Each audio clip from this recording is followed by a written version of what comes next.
Ya, Assalamualaikum warahmatullahi wabarakatuh. Selamat pagi, Budian dan teman-teman semua.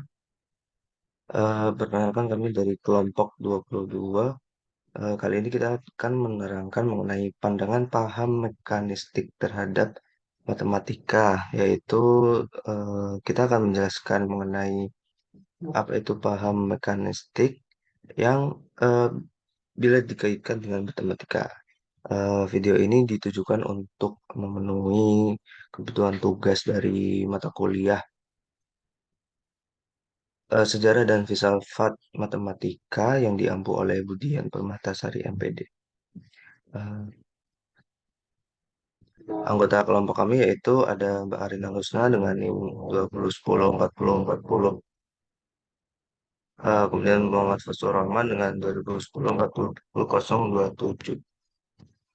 Kemudian pokok pembahasan yang akan kita sampaikan pada video ini yaitu yang pertama pengertian dari apa itu mekanistik, paham mekanistik, kemudian sejarah gimana terbentuk paham dari mekanistik itu sendiri, kemudian tokoh-tokoh yang mencetuskan, kemudian yang terakhir yaitu penerapan paham mekanistik itu terhadap matematika.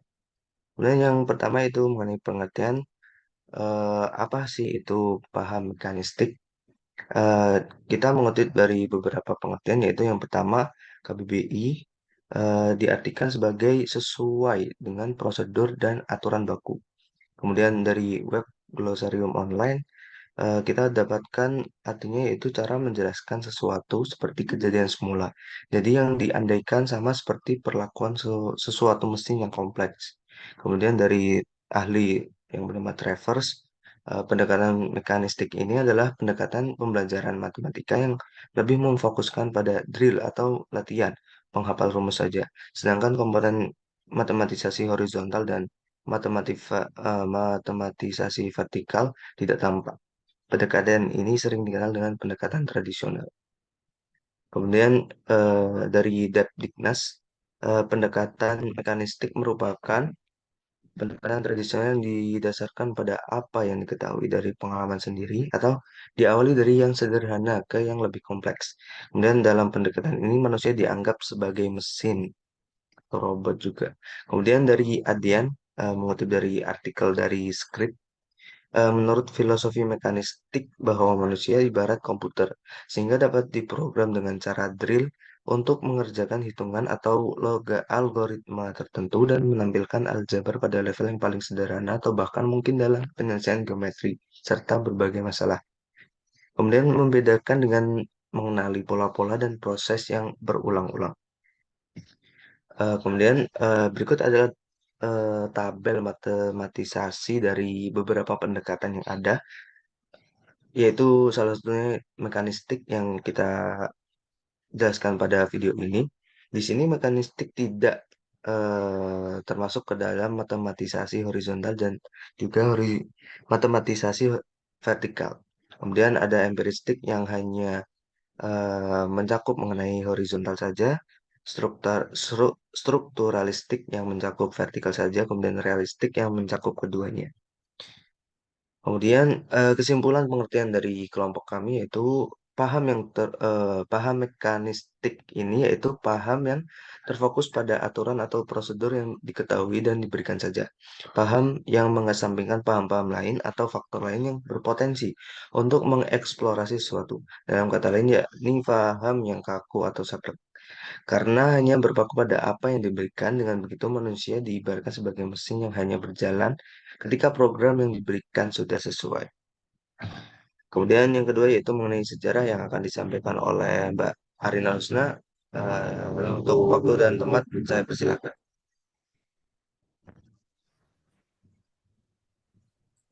Kemudian ada sejarah paham mekanistik.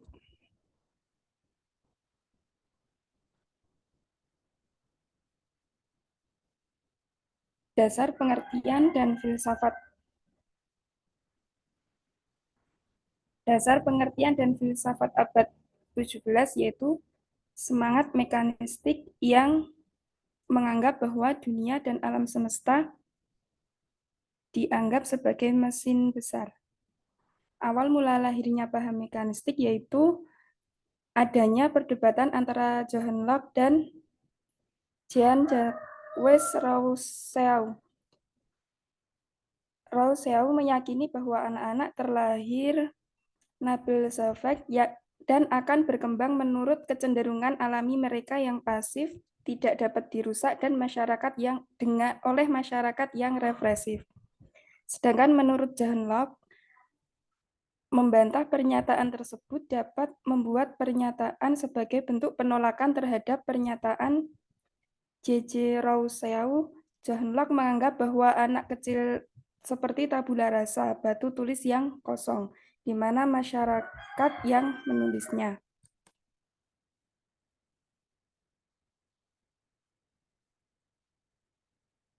Kemudian di sini ada tokoh-tokoh pencetus teori mekanistik.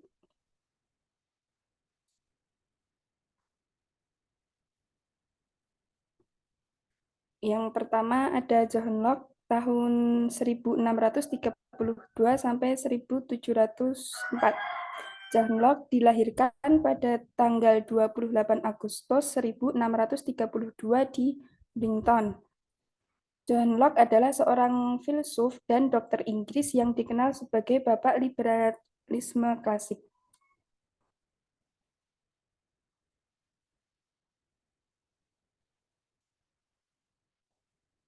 Pemahaman John Locke mengenai mekanisme yaitu manusia dilahirkan tanpa pengetahuan atau tabula rasa.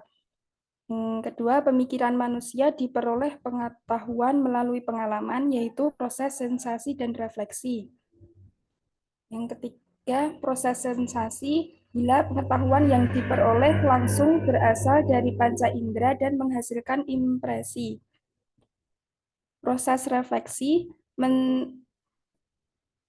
meresal impresi-impresi sebelumnya dan mengkombinasikannya untuk mengembangkan abstraksi atau membuat gagasan-gagasan yang lebih tinggi lainnya. Tokoh yang kedua yaitu René Descartes yang sering disebut sebagai bapak filsafat modern. Beliau lahir di La Haye, Touraine, Prancis dari sebuah keluarga bourgeois. René Descartes adalah pembela seni mekanik yang kuat sebagai cara untuk meningkatkan eksistensi manusia. Dalam filsafat Kartesian, visi dibuat eksplisit bahwa ilmu seni mekanik tidak boleh dipisahkan untuk menghasilkan pengetahuan. Descartes menegaskan bahwa mesin yang dibangun dan tumbuh yang dibuat oleh alam bekerja di bawah prinsip dan logika yang sama.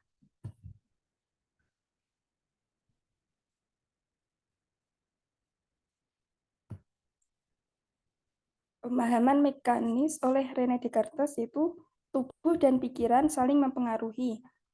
Tubuh entitas fisik sebagai mesin pemikir non-material sebagai bagian mesin yang mampu mengoperasikan proses berpikir dan proses kognitif. Yang kedua, pikiran berinteraksi dengan tubuh melalui satu titik, yaitu di otak. Dalam hal ini, otak lokasi fungsi pikiran.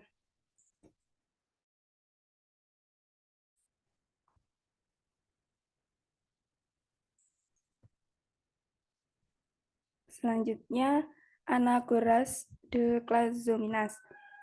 Anaxagoras adalah filsuf Socrates lahir di Clazomena. Anaxagoras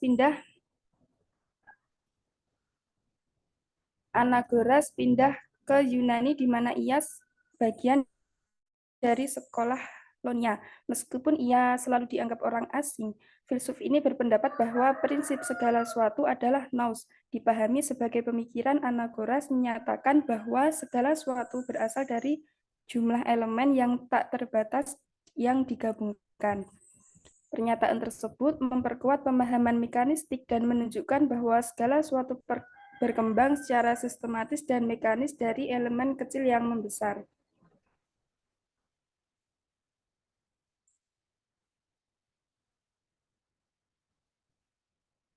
Selanjutnya ada Thomas Hobbes tahun 1588-1679. Thomas Hobbes adalah seorang filsuf politik yang lahir di Inggris. Thomas Hobbes terkenal karena teorinya tentang absolutisme monarki dan penerbitan karyanya yang terkenal Leviathan. Hobbes menggunakan metode mekanis pada masanya untuk menjelaskan sifat manusia dan fenomena yang berasal darinya, seperti masyarakat sipil dan negara. Mekanisme mengurangi sifat pada prinsip-prinsip mekanika yang tidak bergerak.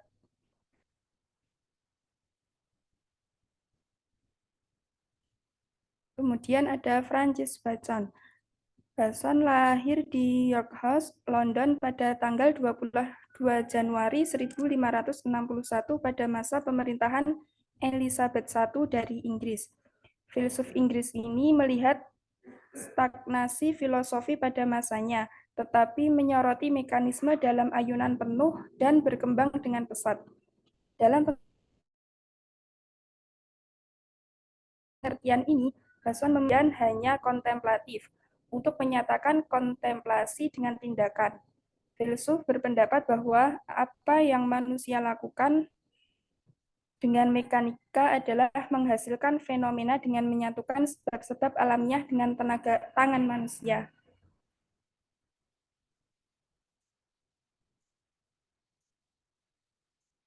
Kemudian untuk penerapan tahap matematika akan disampaikan oleh Mas Faslur. Baik, terima kasih atas waktunya. Kemudian yang keempat yaitu penerapan paham mekanistik terhadap matematika. Di sini kita akan membahas mengenai korelasi apa yang akan terjadi pada paham mekanistik yang dikaitkan dengan matematika.